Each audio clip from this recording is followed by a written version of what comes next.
Hey folks, welcome to the next edition of Take 5. Now, today I want to talk to you about remaining objective in your documentation.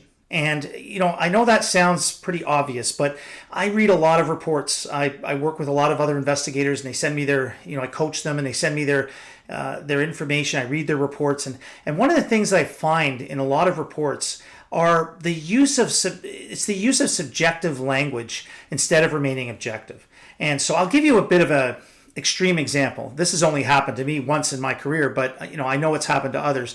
But let's say you're in the midst of conducting an interview with somebody and that person becomes really quite agitated, right? They become annoyed, they become belligerent, they become rude, right? Now, what am I using? What words am I using when I'm saying that? I'm using all subjective language to characterize their behavior. So let's go and look at a scenario.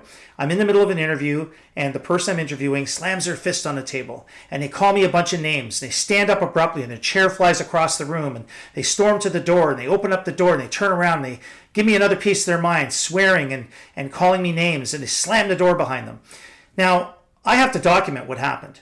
And I've seen many situations where what gets documented is something along the lines of, the subject became rude and belligerent, made inappropriate comments to the investigator, was insulting to the investigator, stormed out of the room, loud and abruptly, that kind of thing, right? Whereas what you should be documenting is, subject, suddenly banged his fist on the table, stated to the investigator, quotes, "You're a bleep, bleep, bleep, and I'm not going to bleep, bleep, blat," and whatever that person happened to say, stood up, causing their chair to hit the wall, went to the door, opened it, turned, stated to the investigator again, quotes, "Bleep, bleep, bleep," slam the door, right? That is an objective way of documenting what the person said. Anybody reading that, they will make their own conclusions or inferences around what that means. Most people would read that and say, wow, that person became very upset, angry, was belligerent, was rude, said inappropriate things. Other people will draw those conclusions. By you keeping your documentation objective, you maintain your position of being an objective party, of being unbiased. If you start writing things down or documenting things, particularly in a report, that the person was rude and inappropriate, insulted the investigator, that gives people something to work with to suggest maybe then the outcome of this investigation was influenced a little bit by the fact that you didn't like this person, that they insulted you, and therefore, you are reacting now by, taking the side of the other party or something along those lines.